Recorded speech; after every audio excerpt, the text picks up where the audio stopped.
उत्तर प्रदेश के आगरा में एक और धर्मांतरण गैंग पकड़ा गया जिसका 7 राज्यों में कनेक्शन है। 7 राज्यों में पूरे गुर्गे उन्होंने पाल रखे हैं। स्कूल कॉलेज के आसपास वो गुर्गे घूमते रहते हैं और वहां जाके हिंदू बेटियों को ट्रैप करते हैं। इसके पहले छांगुर जलालुद्दीन का गैंग पकड़ा गया, उसका तो 600 जिलों में है। 5000 गुर्गे हैं उसके पास। एक 600 जिलों में 5000 गुर्गे का मतलब एक जिले में लगभग 80 से 90 गुर्गे। एक जिले में कॉलेज कितने होते हैं? 8 या 10 कॉलेज, यानी हर जितने भी भारत के कॉलेज हैं वहाँ पे 8-10 गुर्गे छांगुर के घूम रहे हैं। या तो एडमिशन ले चुके हैं, एडमिशन नहीं लिए हैं तो वो बाहर रहते हैं, गेट के आसपास मंडराते रहते हैं बाइक लेके, कार लेके, और उनका केवल और केवल एक ही टारगेट है, हिंदू बहन बेटियों को टारगेट करना। सवाल ये है, ये तो हो गई समस्या, समाधान क्या है? और दूसरा, जब छांगुर जलालुद्दीन का नेटवर्क 600 जिलों में है तो उत्तर प्रदेश में तो केवल 80 जिले हैं। इसका मतलब 520 जिले यूपी के बाहर के हैं। 520 जिले यूपी के बाहर के हैं और वो बिहार में भी वो हैं, झारखंड में भी हैं, उड़ीसा में भी हैं, मध्य प्रदेश महाराष्ट्र में भी हैं, गुजरात राजस्थान में भी हैं, हरियाणा पंजाब में भी हैं। तो बाकी राज्यों में उत्तर प्रदेश की तरीके से कार्रवाई क्यों नहीं हो रही है? धर्मांतरण राष्ट्र की सुरक्षा के लिए खतरा है। जो राष्ट्र की सुरक्षा के लिए खतरा होता है उससे निपटने के लिए हमारे पास कानून है, NSA, national security act. Uttar Pradesh में धर्मांतरण कराने वालों पे एनएसए लगाया जा रहा है, बाकी राज्यों में एनएसए क्यों नहीं लग रहा है? धर्मांतरण देश की एकता अखंडता के लिए खतरा है। जो देश की एकता अखंडता के लिए खतरा होता है उससे निपटने के लिए हमारे पास कानून है, यूएपीए। उत्तर प्रदेश में धर्मांतरण कराने वाले जिहादियों पे यूएपीए लग रहा है, बाकी राज्यों में क्यों नहीं लग रहा है? धर्मांतरण एक इनडायरेक्ट वॉर है, वेजिंग वॉर है, और यह भारतीय न्याय संहिता में वेजिंग वॉर का प्रावधान है।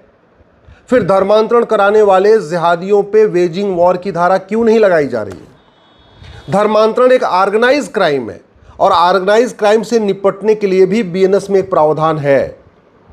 फिर इनके खिलाफ देशद्रोह क्यों नहीं लगा रहे? ऑर्गेनाइज क्राइम क्यों नहीं लगा रहे? वेजिंग वॉर क्यों नहीं लगा रहे? एनएसए क्यों नहीं लगा रहे? यूएपीए क्यों नहीं लगा रहे? एक बात और, धर्मांतरण जब पूरे देश में हो रहा है तो कानून राज्य में नहीं बनना चाहिए, विधानसभा में नहीं बनना चाहिए, कहाँ बनना चाहिए? संसद में। तो संसद में धर्मांतरण खिलाफ कानून कब बनेगा, इस पर भी चिंता होनी चाहिए। क्यों देर कर रहे? क्योंकि यूपी में कार्रवाई हो रही है, यूपी में कानून है। बंगाल में तो बंगाल सरकार कार्रवाई नहीं कर रही है, केरल की सरकार कुछ कर ही नहीं रही, जहां जहां सेकुलर सरकारें हैं वो कुछ कर ही नहीं रही, धर्मांतरण कराने वालों के खिलाफ कुछ कर नहीं रही। तमिलनाडु में कुछ हो नहीं रहा है, कर्नाटक में कुछ हो नहीं रहा है, हिमाचल में आज की डेट में कुछ हो नहीं रहा है, पंजाब की सरकार धर्मांतरण कराने वाले कुछ कर नहीं रही है। तो समाधान क्या है?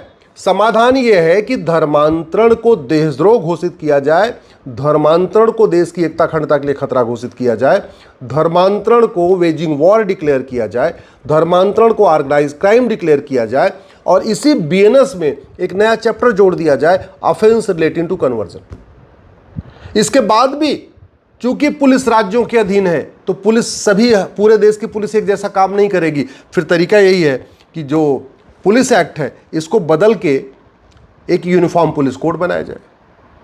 अब चलो, यूपी सरकार काम कर भी रही है धर्मांतरण कराने वालों पे, लेकिन क्या उत्तर प्रदेश की सरकार, योगी जी की सरकार, जो इतना ईमानदारी के साथ धर्मांतरण खिलाफ काम कर रही है, वो छांगुर जलालुद्दीन को फांसी दिलवा पाएगी क्या? नहीं दिलवा सकती, क्योंकि ऐसा कोई कानून नहीं है। क्या उत्तर प्रदेश की सरकार छांगुर जलालुद्दीन की 100% प्रॉपर्टी जब्त कर सकती है क्या? नहीं कर सकती, ऐसा कोई कानून नहीं है। क्या उत्तर प्रदेश की सरकार छांगुर जलालुद्दीन की नागरिकता खत्म कर सकती है क्या? नहीं कर सकती, क्योंकि जो सिटीजनशिप एक्ट है 1955 वाला चल रहा है, इसमें ऐसा कोई प्रावधान नहीं है। तो अगर आपको धर्मांतरण रोकना है तो केवल कार्रवाई करना ही पर्याप्त नहीं है, बल्कि आपको इनकी 100% प्रॉपर्टी जब्त करना पड़ेगा, इनकी नागरिकता खत्म करना पड़ेगा, इनको आजीवन कारावास, फांसी भी देना पड़ेगा। लेकिन एक कहते हैं prevention is better than cure. जब धर्मांतरण हो गया उसके बाद कार्रवाई होगी, धर्मांतरण न हो इसके लिए क्या करना पड़ेगा? धर्मांतरण हो कैसे रहा है? धर्मांतरण एक सोच के कारण हो रहा है। कुछ किताबों में लिखा है धर्मांतरण कराओ। सवाल यह है, धर्मांतरण कराना ये धर्म है कि अधर्म है? झूठ बोल के, धोखा दे के, लालच दे के, अलग अलग तरीके से पहचान छुपा के ये अधर्म है। इसका मतलब अगर किसी किताब में धर्मांतरण को जायज़ ठहराया गया तो धार्मिक पुस्तक नहीं हो सकती, वो अधार्मिक पुस्तक है। अगर किसी किताब में हत्या करना जायज़ है तो धार्मिक पुस्तक नहीं हो सकती। किसी किताब में डराना धमकाना जायज़ है तो धार्मिक पुस्तक नहीं हो सकती। किसी किताब में लूट मार करना जायज़ है तो धार्मिक पुस्तक नहीं हो सकती। किसी किताब में हत्या बलात्कार जायज़ है तो धार्मिक पुस्तक नहीं हो सकती। इसलिए अगर इसको धर्मांतरण को रोकना है तो पहले हमें धर्म और अधर्म को साफ साफ परिभाषित करना पड़ेगा और धर्म को प्रमोट करना पड़ेगा और अधर्म के खिलाफ कठोर कानून बनाना पड़ेगा। दूसरा, ये पूरा का पूरा जो खेल चल रहा है वो कहाँ से शुरू हो रहा है? वो मुगलों के द्वारा शुरू किए गए मदरसे से हो रहा है। संविधान में एक शब्द मदरसा लिखा नहीं है, इसके बावजूद मदरसा चल रहा है और मदरसे को प्रोटेक्ट कर दिया है नेशनल माइनॉरिटी कमीशन एक्ट बना के। मैं पहले भी कई बार कह चुका हूँ, कांग्रेस ने 50 से ज़्यादा घटिया कानून बनाए हैं देश को बर्बाद करने के लिए। एक भी कानून छूटेगा फिर भारत नहीं बचेगा। इस नेशनल माइनॉरिटी कमीशन एक्ट को ख़त्म करिए और ये जो राइट टू एजुकेशन एक्ट बनाया था इसमें इक्वल शब्द जोड़ के इसको राइट टू इक्वल एजुकेशन कर दीजिए और पूरे देश में समान शिक्षा लागू करिए।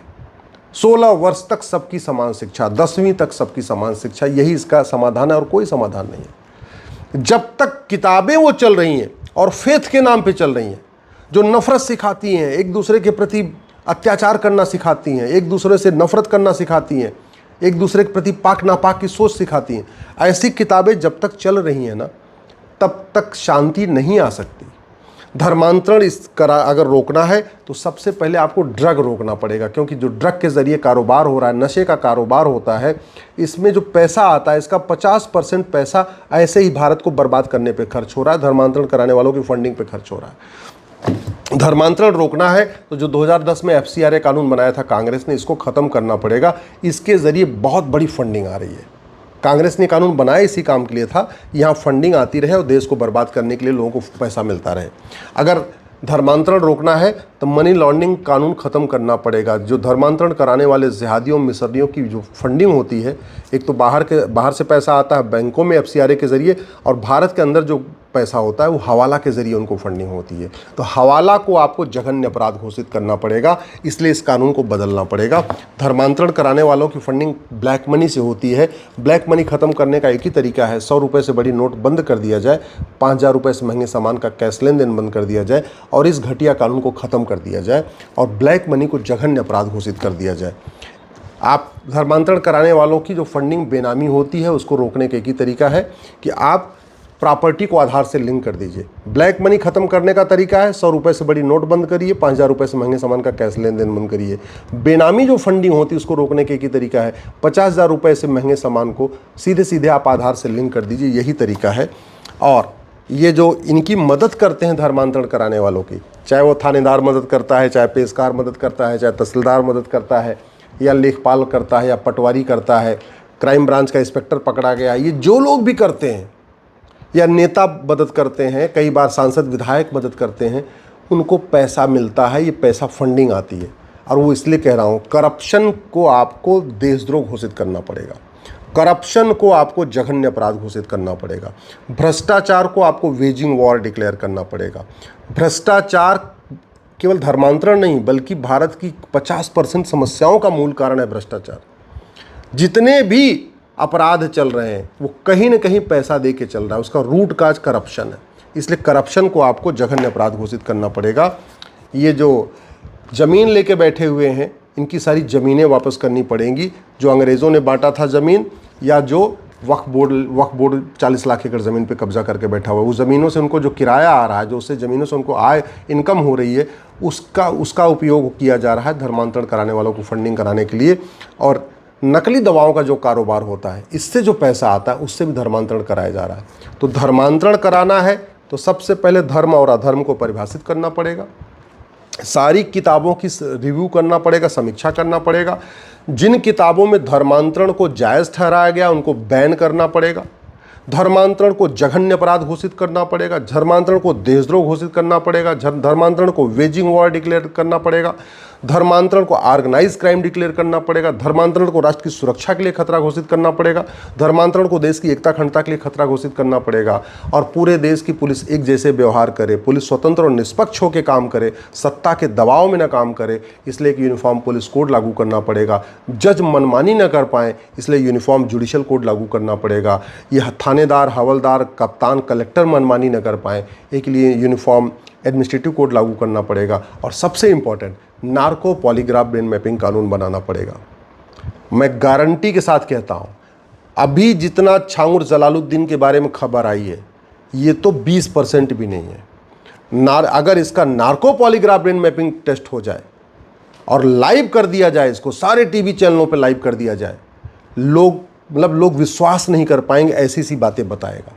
जिस तरीके से इसने नेटवर्क फैला रहा, जिस तरीके से भारत के हर जिले में 2-2, 3-3 छांगुर जलालुद्दीन बैठे हैं, ये सारा नेटवर्क ये बता देगा। इसलिए ज़रूरत इस बात की है तत्काल एक narco polygraph brain mapping test कानून बनाया जाए और छांगुर जलालुद्दीन का narco polygraph brain mapping test करके लाइव किया जाए। सारे टीवी के ऊपर उसका प्रसारण हो, सारे यूट्यूब के ऊपर प्रसारण हो, सोशल मीडिया में उसका प्रसारण हो, लोगों को पता चले कि भारत के खिलाफ, भारत के अंदर कितनी बड़ी साजिश चल रही है।